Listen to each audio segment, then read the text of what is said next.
be genuine with God, be raw with God, and be quiet with him. Be still.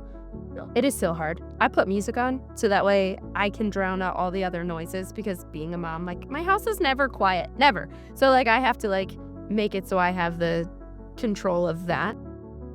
And so I told him, with the change of, so in the fall, I just felt like I'm needing to be transplanted. Like, I'm in this flower pot and it's time to go, but I don't know what that looks like.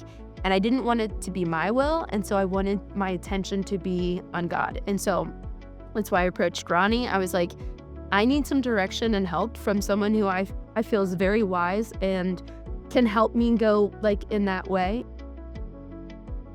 So typically, like, when I talk to people, there is a like, oh, I'm still talking, like they're ready to go, like I need to stop. So being still is really hard for me. And part of the prayer card that Ronnie has, like, there is a just sitting and waiting. Well, I'm trying to stretch that, like it's on there just for like 5 minutes.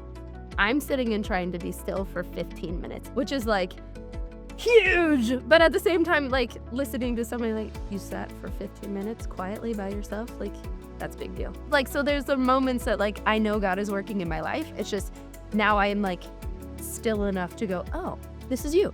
Yeah. You know, not in the busyness of like, I gotta do this and I gotta do that, which typically takes over. And then being intentional during that time, like, not to rely on other things, but like lean on God and really go, okay, like, why am I fasting right now? And showing God that I'm serious about like this thing.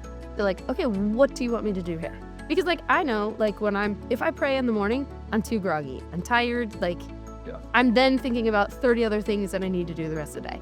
If I pray right before bed, I'm thinking about like all of the things that need to happen tomorrow. Like, you know, so when I pray with structure, it keeps me like present with God and Yeah. still where I need to be. So finding that sweet spot is helpful. Like, this one makes sense for me. I'm a morning person. I'm gonna drink my coffee and read my Bible. Like, I do that every once in a while, but we have this puppy now. Yeah. And, you know, he doesn't let me do that.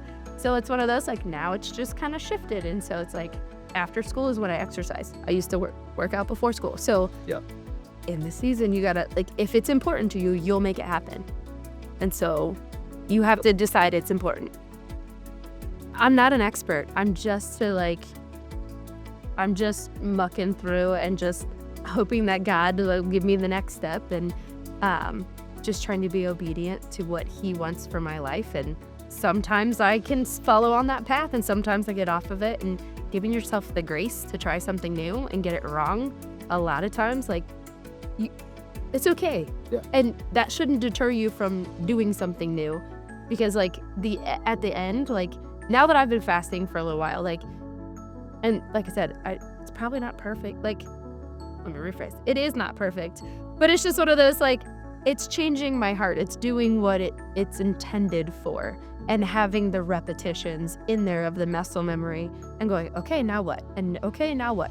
And just that checking back in. Like, thinking about our puppies, right? Yeah. I'm teaching the dog how to walk on the leash. And every time he's squirrely, I've been taught to walk backwards. So he comes back to me. And I feel like God is doing that to me. I'm on this little leash and I'm like squirrely and all over. He's just gonna back up slow and wait for me to come back to him. Like, that's what I want. Like, I want like, let me go check back in. Am I good?